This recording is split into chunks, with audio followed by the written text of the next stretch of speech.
പ്രിയപ്പെട്ട രാജിക്ക്, ഒരുപാട് കാലമായി മോളെ നമ്മൾ തമ്മിൽ കത്ത് മുഖേനയോ നേരിട്ടോ കണ്ടിട്ട്. ആശുപത്രിയിൽ വെച്ചാണ് ഞാൻ ഈ കത്തെഴുതുന്നത്. ഈ കത്ത് നിന്റെ കയ്യിൽ കിട്ടുമ്പോൾ ഞാൻ ജീവിച്ചിരിപ്പുണ്ടാകുമോ എന്ന കാര്യം സംശയമാണ്. കരൽ അരിപ്പയ എന്നാണ് ഡോക്ടർമാർ പറയുന്നത്. അമ്മയില്ലാത്ത നിനക്ക് ഒരച്ഛൻ നൽകേണ്ട വാത്സല്യം ഞാൻ നൽകിയിട്ടില്ല.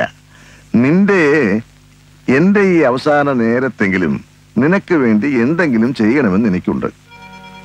അവിടെ കൊച്ചിയിൽ ഹിൽ പാലസിനടുത്ത് മുളന്തോട്ടിൽ ശങ്കരമേനോൻ എന്ന പേരിൽ ഒരു വലിയ പണക്കാരനുണ്ട്.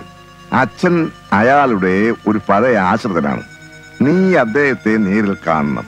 ഇല്ലെങ്കിൽ അദ്ദേഹത്തിന്റെ സഹോദരി സരോജിനിയമ്മയെ കണ്ടാലും മതി. പാവുണ്ണിയുടെ മകളാണെന്ന് പറഞ്ഞാൽ അവർ മനസ്സിലാക്കിക്കൊള്ളും. നിനക്ക് അവർ എല്ലാ മാസവും 1500 രൂപ വെച്ച് തരും. എന്തെങ്കിലും എതിര് പറഞ്ഞാൽ എല്ലാ രഹസ്യവും നിനക്കറിയാമെന്ന് പറയുക. പിന്നെ അവർ തർക്കിക്കില്ല. എന്റെ കൈകൾ വിറയ്ക്കുന്നു. വല്ലാത്ത ക്ഷീണം. മരിക്കുന്നതിന് മുമ്പ് നിന്നെ ഒന്ന് കാണണമെന്നുണ്ട്. നടക്കുമോ എന്തോ. സസ്നേഹം, അച്ഛൻ. ഈ പാവുണ്ണി ഇപ്പോ ജീവിച്ചിരിപ്പുണ്ടോ ആവോ? ജീവിച്ചിരിപ്പുണ്ടെങ്കിൽ രാജിയുടെ മരണത്തെക്കുറിച്ച് പത്രത്തിലൊക്കെ വന്നതല്ലേ, അയാൾ അന്വേഷിച്ചു വരായിരിക്കോ? ഈ കത്ത് സുരേഷിന്റെ ഡ്രോയറിൽ എങ്ങനെ വന്നു? സുരേഷ് രാജിയുടെ ഒരു ക്ലയന്റ് ആയിരുന്നു. അയാൾ ശങ്കരമേനോന്റെ ബന്ധുവാണെന്ന് അറിഞ്ഞപ്പോ രാജി ഈ കത്ത് അയാളെ കാണിച്ചു കാണും. വക്കീലേ, സംഗതിയൊക്കെ ക്ലിയർ ആവുന്നുണ്ട്. പൈസയ്ക്ക് ആർത്തി പിടിച്ച് നടക്കുന്ന സുരേഷിന്റെ ബുദ്ധിയാവാം രാജിയുടെ ഫോൺ കോളും ഭീഷണി. രോഗിയായ മേനോനേക്കാൾ മകളെ മുതലെടുക്കുന്നതാവും എളുപ്പമെന്ന് സുരേഷ് കരുതി കാണും.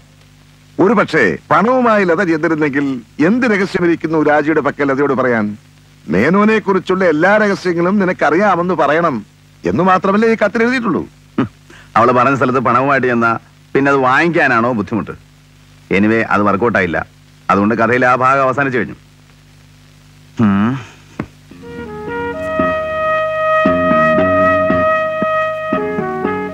ഈ കഥയിലെ 2 പ്രധാന കഥാപാത്രങ്ങൾ കൊല്ലപ്പെട്ടു കഴിഞ്ഞു, രാജിയും സുരേഷും. അവർ തമ്മിൽ ബന്ധമുണ്ടായിരുന്നു എന്നുള്ളത് വ്യക്തമായി കഴിഞ്ഞു. അവർ next question is who killed them? രാജിയും സുരേഷും ജീവിച്ചിരുന്നാൽ ആർക്കാണോ ആപത്ത് അവരായിരിക്കണം ഇത് ചെയ്തിട്ടുള്ളത്. അപ്പൊ നമുക്ക് ആരെയൊക്കെ സംശയിക്കാം? നമ്പർ 1, ലതയുടെ അച്ഛൻ മിസ്റ്റർ ശങ്കരമേനോൻ. കാരണം അയാളെക്കുറിച്ച് എന്തോ രഹസ്യങ്ങൾ ഇവർ സൂക്ഷിച്ചിരുന്നു എന്നാണല്ലോ. പിന്നെ മാലിനിയും ലതയും മേനോന്റെ ദോഷം അവരെയും ബാധിക്കുമല്ലോ. 1 മോർ, അമ്മായി സരോജിനി അമ്മ. സരോജിനി അമ്മയോ? താനെന്തായി പറയുന്നത്? സഹോദരി സരോജിനി അമ്മയെ കണ്ടാലും മതി ലെറ്ററിലെ വാചകം ഓർമ്മയില്ലേ? ഓ, അത് ശരിയാ. ഒരുപക്ഷെ മരിച്ച രാജി അവരുടെ മകളായിരുന്നെങ്കിലോ? നമ്മൾ ആദ്യം സംശയിച്ചിരുന്നത് പോലെ മേനോന്റെ ഇല്ലീഗൽ ഡോട്ടറിന് പകരം അവരുടേതായിക്കൂടെ? ചെറുപ്പത്തിൽ പല പെൺകുട്ടികൾക്കും പറ്റുന്ന അബദ്ധം അവർക്കും പറ്റി. തന്തയില്ലാത്ത പെങ്ങളുടെ കുഞ്ഞിനെ വളർത്താൻ മേനോൻ പാവുണ്ണിയെ ഏൽപ്പിക്കുന്നു. ചിലവിലേക്കായി മാസാമാസം ഒരു തുകയും. രാജിയുടെ ഇന്നത്തെ ബാക്ക്ഗ്രൗണ്ട് നമുക്കറിയാം. നല്ല കൃഷിയും കൊയ്ത്തും ഒക്കെ നടക്കുന്ന സമയമാണ്.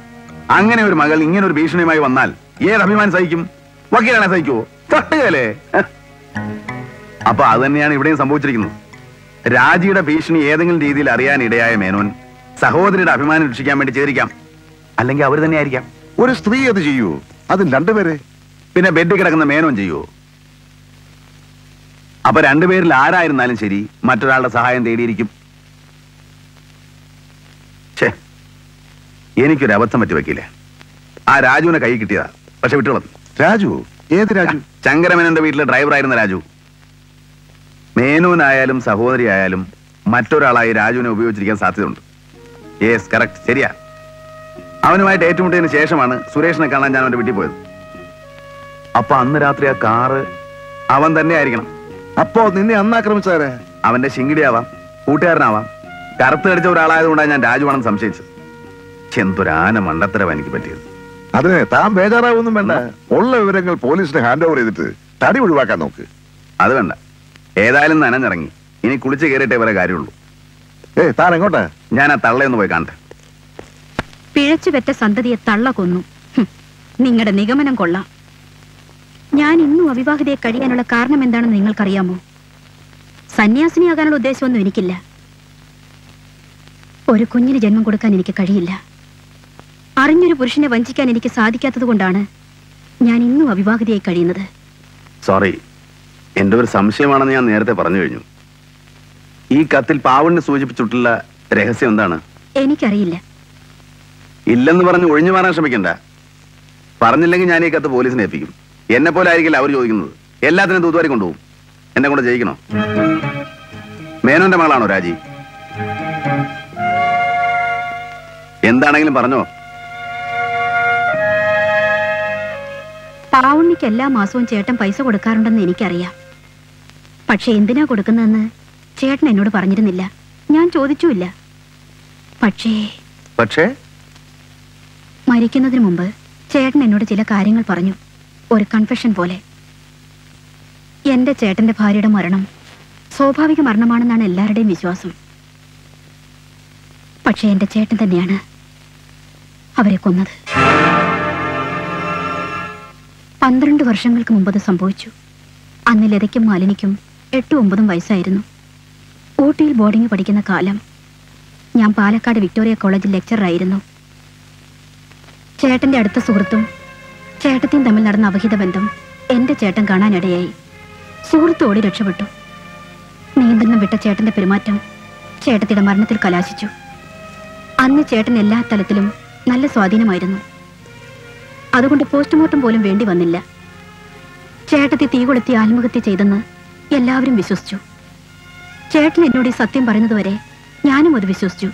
പക്ഷേ അന്ന് ചേട്ടന്റെ ജോലിക്കാരനായിരുന്ന പാവുണ്ണിക്ക് മാത്രം സത്യം അറിയായിരുന്നുള്ളൂ.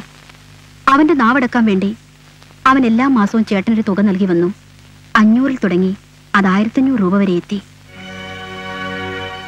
കുറച്ചു വർഷത്തിന് ശേഷം പാവുണ്ണി പിരിഞ്ഞുപോയി. പക്ഷെ എല്ലാ മാസവും ചേട്ടൻ അവന് പൈസ അയച്ചു കൊടുത്തിരുന്നു. തനിക്ക് തന്നുകൊണ്ടിരുന്ന പൈസ മേലിൽ തന്റെ മകൾ രാജിക്ക് കൊടുക്കണമെന്ന് പറഞ്ഞ് പാവുണ്ണി കത്തയച്ചു അല്ലേ? എനിക്കറിയില്ല. ചേട്ടൻ അതേക്കുറിച്ച് ഒന്നും എന്നോട് പറഞ്ഞില്ല. തന്നെ കുറിച്ചുള്ള രഹസ്യം ആരോടും പറയാതിരിക്കാൻ വേണ്ടിയല്ലേ പാവുണ്ണിക്ക് പതിവായി പുള്ളി പൈസ അയച്ചുകൊണ്ടിരുന്നത്? 12 വർഷങ്ങൾക്ക് മുമ്പ് ഒരു തെളിവുമില്ലാതെ തേച്ചു മായ്ക്കപ്പെട്ട ഒരു സംഭവത്തെ കുറിച്ച് പാവുണ്ണി പറഞ്ഞ ആര് വിശ്വസിക്കും? ഇനി പറഞ്ഞാൽ തന്നെ നിയമപരമായിട്ട് എന്ത് നടപടി എടുക്കാൻ പറ്റും? നിയമത്തെ അല്ലായിരുന്നു ചേട്ടന് പേടി, മക്കളെയായിരുന്നു. അമ്മയെ കൊന്നത് അച്ഛനാണെന്ന് ലതയും മാലിനി അറിഞ്ഞാൽ അതായിരുന്നു ചേട്ടന്റെ പേടി. രാജിയും സുരേഷും ഈ രഹസ്യം പുറത്താക്കുമോ എന്ന് ഭയന്ന് ചേട്ടൻ തന്നെ അവരെ... തനിയെ ഒരു ചൂട് പോലും നടക്കാൻ സാധിക്കാത്ത ചേട്ടനോ? പൈസ കൊടുത്ത ഒരു വാടക കുലാളിയെ കിട്ടാനാണോ ഈ നാട്ടിൽ പഞ്ഞം? താൻ മരിക്കാൻ പോകുന്നുവെന്ന് ഉറപ്പായതിനു ശേഷമാണ് ചേട്ടൻ ഒരു കൺഫെഷൻ പോലെ എന്നോട് ഇതൊക്കെ പറഞ്ഞത്. ചേട്ടനാണ് അവരുടെ മരണത്തിന് ഉത്തരവാദിയെങ്കിൽ ഇത്രയൊക്കെ പറഞ്ഞ സ്ഥിതിക്ക് അതും എന്നോട് പറയുമായിരുന്നില്ലേ?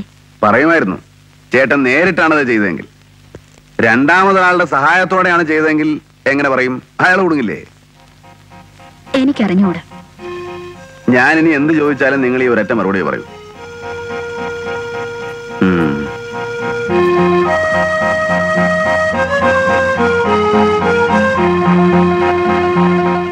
ഇതേക്കുറിച്ചൊന്നും ലത അമ്മായിയോട് ചോദിക്കാൻ നിൽക്കണ്ട. ആരോടും പറയാൻ വേണ്ട. ശരി. ലതയുടെ അച്ഛനെ സംശയിക്കുന്ന സാഹചര്യങ്ങൾ എന്നെ നിർബന്ധിക്കുന്നു. അങ്ങനെയാണെങ്കിൽ രണ്ടാമതൊരാളുടെ സഹായം അച്ഛൻ തേടിയിരിക്കും. അയാൾ ആരാണെന്ന് അറിയുന്നവരെ ലത സൂക്ഷിക്കണം. ഞാനിത് പറയാൻ കാരണം ആരോടും പറയരുതെന്ന് പറഞ്ഞ് എന്നോട് പറഞ്ഞ കാര്യം ലത തന്നെ പലരോടും പറഞ്ഞു. അതുകൊണ്ടാ. എന്തിനാ മാലിനിയോട് പറഞ്ഞത്? മാലിനി പറഞ്ഞ ഡോക്ടർ മോഹൻ പറഞ്ഞു. ഏതെങ്കിലും രീതിയിൽ ഇത് പോലീസിന്റെ ചെവിയിലെത്തിയ പിന്നെ എന്നെ പഠിച്ചിട്ട് കാര്യമില്ല. എനിക്ക് പറയേണ്ടി വന്നു.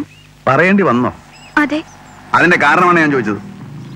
4-5 ദിവസം മുമ്പ് എനിക്കൊരു ഫോൺ കോൾ വന്നു ഒരാളുടെ. രാജീവ് കൊന്നത് ഞാനാണെന്ന് അയാൾക്ക് അറിയാമെന്നും പറഞ്ഞു.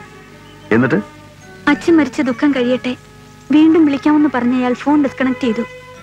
മാലിനി അവളുടെ മുറിയിലെ പാരലൽ ഫോണിലൂടെ അത് കേട്ടു. അവൾ നിർബന്ധിച്ചപ്പോ എനിക്കെല്ലാം പറയേണ്ടി വന്നു.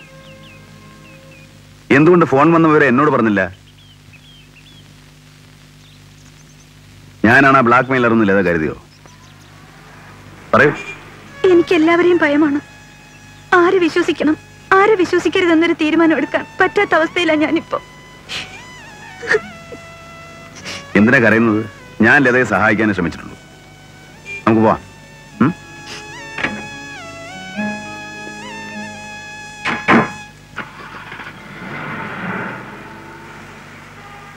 മാലിനിയും ഡോക്ടർ മോഹനും തമ്മിൽ എങ്ങനെ ഇഷ്ടമാണോന്നാ ഞാൻ ചോദിച്ചത്. മോഹന് വീട്ടിലെല്ലാവർക്കും ഇഷ്ടമാണ്. ഐ ഡോണ്ട് മീൻ ദാറ്റ് ഇഷ്ടം. I love something like that. എന്താ ചോദിക്കാൻ കാരണം? ഒന്നുമില്ല, ജസ്റ്റ് ലൈക്ക് ദാറ്റ്. മോഹനാണെങ്കിൽ എലിജിബിൾ ബാച്ചിലർ, കാണാൻ നല്ല സുമുഖൻ, നല്ല ജോലി, അതുകൊണ്ട് ചോദിച്ചാ. മോഹന് മാലിനിയെ കല്യാണം കഴിച്ചാൽ കൊള്ളാമെന്നുണ്ടായിരുന്നു. പക്ഷെ അവളെന്തോ വേണ്ടെന്ന് പറഞ്ഞു. അതെന്താ? മാലിനിക്ക് വേറെ വല്ല ലവ് അഫെയറും? വേണ്ടെന്ന് പറഞ്ഞാൽ ഉടനെ വേറെ അഫെയർ ഉണ്ടെന്ന അർത്ഥം? സാറി ചികഞ്ഞു ചികഞ്ഞു ചോദിക്കുന്നതിന്റെ കാരണം എനിക്ക് മനസ്സിലായി. ഈയിടെ മാലിനി ദിവസവും ഹരിനാമകീർത്തനം ജപിക്കുന്നുണ്ട്. അവളുടെ മനസ്സറിയണമെങ്കിൽ നേരിട്ട് ചോദിച്ചൂടെ? എന്തൊക്കെയാ പറയുന്നത്? I don't mean anything like that.